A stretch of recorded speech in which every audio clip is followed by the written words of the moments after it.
በሀገረ ቻይና ባለፉት 7 ዓመታት ፍርዷን ስትጠባበቅ የቆየችው ኢትዮጵያዊቷ ናዝራዊት አበራ የህይወት ማብቂያ ውሳኔው ተፈጻሚ ሊሆን እንደሚችል እየተነገረ ይገኛል። እግዚአብሔር አምላክ የሞቷን ደብዳቤ ወደ ህይወት ይቀይርልን። ወዳጆቼ ከላይ የምትመለከቷት እንግዲህ ናዝራዊት አበራ እንደምታውቁት በቻይና ሀገር የተከለከለ እጽ ይዘሻል በመባል እስር ላይ እንደምትገኝ ይታወቃል። እና አሁን ደግሞ ታማኝ የሆኑ ምንጮች እንደነገሩኝ በቅርቡ የሞት ፍርዱ ሊፈጸምባት እንደሆነ ሰምቻለሁ። ከምር አዝኛለሁ።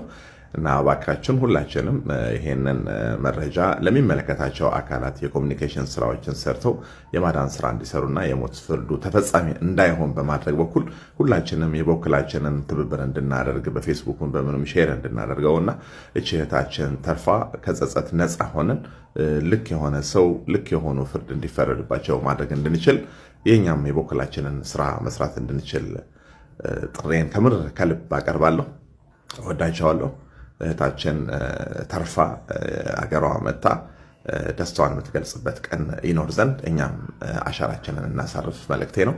ወዳቸዋለሁ። ሁላችሁንም አመሰግናቸዋለሁ። የናዝራዊትን ጉዳይ አስመልክቶ ለተለያዩ የቻይና እንደዚሁም ደግሞ ዓለም አቀፍ ሚዲያዎች ትኩረት እንዲሰጡትም የተለያዩ ኢሜሎችን እየላኩ የነበረ በዛሬው ዕለትም ታዲያ ለቻይና ዴይሊ የሷን ጉዳይ አስመልክቶ እንደዚሁም ደግሞ የጓደኛዋን ተንኮል ከዚህ ባለፈም ደግሞ እንዴት ዓለም አቀፍ ትኩረት የሚሻ ጉዳይ መሆኑን የሚገልጽ ኢሜሎችን ልኬላቸዋለሁ። ተወሰነውን ለማሳየት ያክል እንደምትመለከቱት ለቻይና ዴይሊ ኢሜሉ ማለት ነው በቀጥታ የተላከ ሲሆን በዚህም ታዲያ እንዴት ናዝራዊት አበራ እዚህ ከባድ የተባለ ችግር ውስጥ እንዴት እንደገባች ከየት ተነስታ እንዴት አሁንም ድረስም 7 ዓመት በቻይና እስር ቤት ውስጥ እንደማቀቀች ከገለጽኩኝ በኋላ ይህንን ተንኮል የፈጸመችባት ጓደኛዋ በኢትዮጵያ ፖሊስ ተይዛ ይህንን ድርጊት መፈጸሟን አምና ነገር ግን እስካሁን ድረስ ናዝራዊት አበራ ከእስር እንዳልወጣች ገልጫለሁ። በመጨረሻም ታዲያ ቻይና ዴይሊን ጨምሮ ሌሎች ኢሜል የላኩላቸው ሚዲያዎች ይህንን ነገር ትኩረት ሰጥተው ለናዝራዊት አበራ ጀስቲስ ፍትህ የሚል ጥያቄን እንዲያንጸባርቁና ጉዳዩን ጥልቅ ትንታኔ ሰርተውበት ዓለም እንዲያውቀው እንዲያደርጉ የተለያዩ ኢሜሎች እንግዲህ ተልከዋል። ምላሻቸውንም ተከታትዬ ወደ እናንተ አደርሳለሁ። ፍርድ እኮ በቃ ጸናባት። መቼም ይሄንን ነገር ያልሰማ ሰው አለ ብዬ አላስብም። ሁሉም ኢትዮጵያዊ ይሄን ነገር ሰምቶታል። ማንም ስለዚህ ነገር እያወራ አይደለም። እቺ ልጅ ጓደኛዋን አምና ምንም በማታውቀው ቻይና እየሄደች እያለ ጓደኛው የሆነ ዕቃ ሰጥቻት እዛ የምታደርሽልኝ ሰው አለ ብላ ውስጡ ላይ ምን ይኖር ምንም የምታውቀው ታሪክ የለም። ግን ቻይና ስትደርስ ያ ነገር እጽ ሆኖ ተገኘ። አደንዛዥ እጽ ማለት ነው። በቻይና ህግ ደግሞ የነገር የሞት ፍርድ ያስቀጣል። አሁን ከሰሞኑን ደግሞ የሞት ፍርዱ ጸናባት ማለት ነው።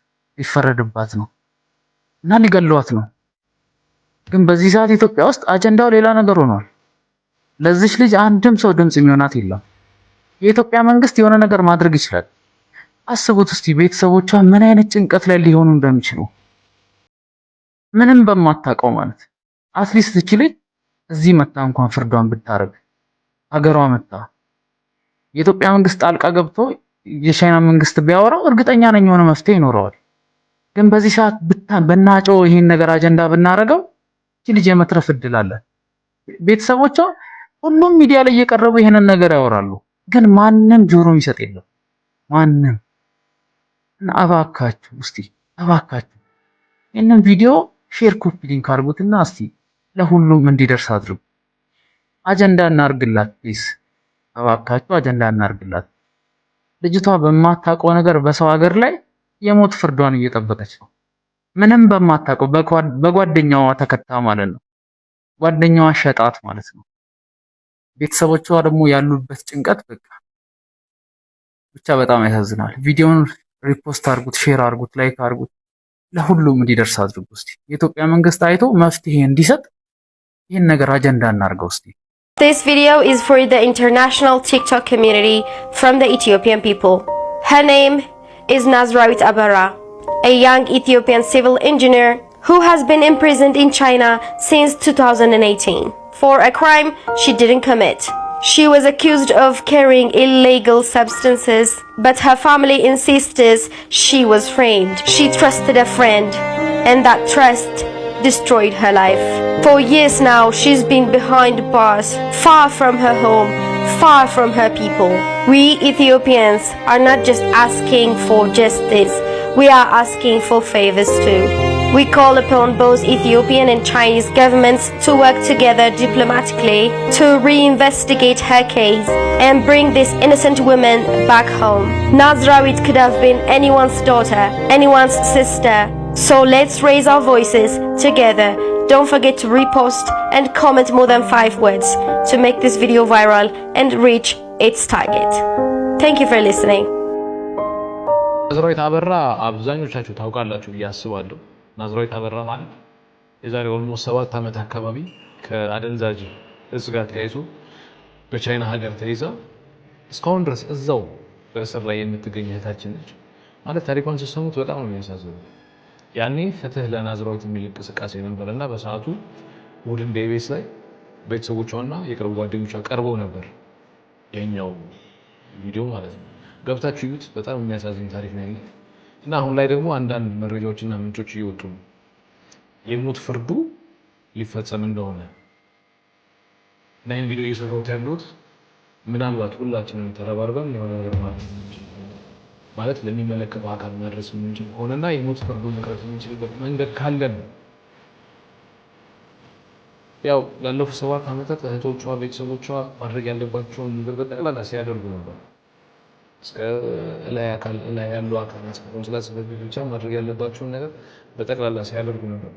አሁንም ይሄን ነገር በደንብ አድርገን ሰው ጋር እንዲደርስ ካደረግነው ቪዲዮ መስራት እንጂ ሰዎች ቪዲዮ እየሰሩትን ቪዲዮዎችን ሼር እያደረግን አይታወቅም ማን እጅ ላይ ሊያርፍ እንደሚችልና ማድረግ ያለብን ነገር አድርገን እሷን ከሞት እንድትተርፍ ማድረግ የምንችልበት መንገድ ካለ በሚለው ነው እና ሁላችንም የሆነ ነገር የበኩላችን ጸሎትን ከሆነ ጸሎት፣ ሼርን ከሆነ ሼር፣ ቪዲዮ መስራት የምንችል ከሆነም ደግሞ ቪዲዮ እየሰራን አይታወቅም በሚለው ነው ቪዲዮ እየሰራ ያለሁት። አመሰግናለሁ። መቼም ለናዝራዊት አበራ መሆን አያቅተንም። ሁላችሁም ኮመንት ላይ ግቡና ፍሪ ናዝራዊት አበራ ብላችሁ ጻፉ። ይህንን ጉዳይ እንደ አዲስ ሊያስጀመሩትን እነመሆንን እያመሰገንን እቺታችን አሁንም በግፍ ከታሰረችበት እስር ቤት እንዲሁም ከሞት ፍርድ እንድታመልጥ የበኩላችንን እናድርግ።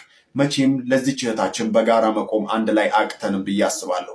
ሁላችሁም ይህንን ቪዲዮ ኮፒ ሊንክ እያደረጋችሁ ኮመንት ላይ ፍሪ ናዝራዊት አበራ እያላችሁ እየጻፋችሁ ይህንን ጉዳይ እንደ አዲስ ቀስቅሰን ለዚች እህታችን በመንግስትም አካል ጭምር ትኩረት እንዲሰጣት እናድርግ። ስሙማ ዛሬ አንድ ነገር እንድታረጉ ጠይቃችኋለሁ። ከዚህ በፊት ጠይቂያችሁ አላቅም። ቪዲዮ ሼር አድርጉልኝ፣ ሪፖስት አድርጉልኝ ምናምን ብዬ አላቅም። ዛሬ ግን እላችኋለሁ። ሼር የምታደርጉልኝም ነገር ደግሞ የሁላችንም ኃላፊነት ነው ብዬ አምናለሁ። ማውራው ስለ ናዝራዊት አበራ ታስታውሷታላችሁ። የዛሬ 6 ዓመት ይሁን 7 ዓመት 6 ዓመት ይመስለኛል ወይም 5 ዓመት ብቻ እርግጠኛ አይደለሁም ዓመቱን። ወደ ቻይና ስትገባ አደንዛዥ እጽ ይዛ ገባች ተብላ በጓደኛዋ ሴራ ምናምን የተገኘባት ልጅ በቻይና እስር ቤት እንደነበረች እና ብዙ ሰው ረስቷታል። ልክ ያ ችግር እንደገጠማት እናትየው በዛ ያንን በሰሙ ጊዜ ፓራላይዝድ ሆነው አሁን በሽተኛ ሆነው እንደቀሩም ሰምቻለሁ። አሁን ላይ ለምንድን ነው ታዲያ ይሄን ያመጣሽው ካላችሁ አሁን ላይ ስትጠብቀው የነበረው የሞት ፍርድ ሊከናወን ነው። ሊገሏት ነው። የሞት ፍርዱን ልትቀበል ነው። ስለዚህ ትልልቅ ሚዲያ ያላችሁ ቲክቶክ ላይ ትልቅ ፎሎወርስ ያላችሁ ሰዎች ሳትንቁ የትኛውንም ይህንን የሚመስል ሜሴጅ ለሚደርሰው ላይ ለመንግስትም ይሁን ለህዝቡ ሁሉም ቢጮህ የሆነ ተሰሚነት ያገኛል ብዬ አስባለሁ እና ልጅቷን ከሞት በማትረፍ እንችላለን። አብረን ሁላችንም እንደ ህዝብ ብንጮህ ለእናትየው ስንል። እንደገና ደግሞ ወጣት ናት፣ ሁለተኛ የኢትዮጵያ ዜጋ ናት እና ነገሩን ካሰባችሁት በጣም ነው የሚያሳዝነው። እስከዛሬ ያሳለፈችው በእስር ቤት ያሳለፈችው መከራ በራሱ በቂ ነበረ። ግን የሞት ፍርዱ ሊከናወን ነው እና ሼር አድርጉ። እኔም ሼር አድርጊ ተብዬ ነው፣ ፕሮሚስ አድርጌ ነው እሺ ሼር አድርጋለሁ ብዬ ነው በፌስቡክ የደረሰኝን ሜሴጅ የተቀበልኩት ፎቶዋል። ባካችሁ ሁላችሁንም ይሄንን ቪዲዮ ሪፖስት እና ሼር እያደረጋችሁ እናንተም ስለሷ የምትሉት ነገር ካላችሁ እያላችሁ ሼር አድርጉ እና ሰዎች እንዲሰሙ አድርጉ። ቴንክ ዩ ከምንም ጊዜ በላይ ይህንን ቪዲዮ በአቅማችን በቻለው መጠን ሪፖስት ሼር የማድረግ መፖሰት የምንችል ሰዎች ደግሞ ቪዲዮ ሰርተን የመፖሰት ግዴታ አለብን። የሰው ነፍስ ስለማትረፍ ነው። እቺ ልጅ ናዝራዊት አበራ ቻይና ላይ ሐሺሽ ተገኘባት ተብሎ የሞት ፍርድ ተፈርዶባት ነበር የዛሬ 7 ዓመት አካባቢ እና ሁሉም ሰው እየተረባረበ ነበር። ኢቢኤስ ላይ ራሱ ቀርቦ ምናምን ነገር ነበርና እኔ ተፈታች ነበር እስካሁን የሚመስለኝ እና እስካሁን እስር ላይ ናትና አሁን እንትኑ ፍርዱ ሊተገበርባት ነው እየተባለ ነው። ስለዚህ ሁላችንም ይህን ቪዲዮ ያየን ሰዎች ተባብረን ሼር እናድርገው። ማን ጋር እንደሚደርስ አይታወቅም ይሄ ቪዲዮ።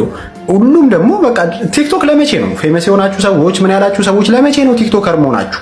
ለማንኛውም ሁላችንም ይህን ቪዲዮ ሼር እናድርገው። መፖሰት የምንችል ሰዎች እንፖስት። አይታወቅም ማን ጋር ሊደርስ እንደሚችል እና ብቻ አቅማችንን እንሞክር።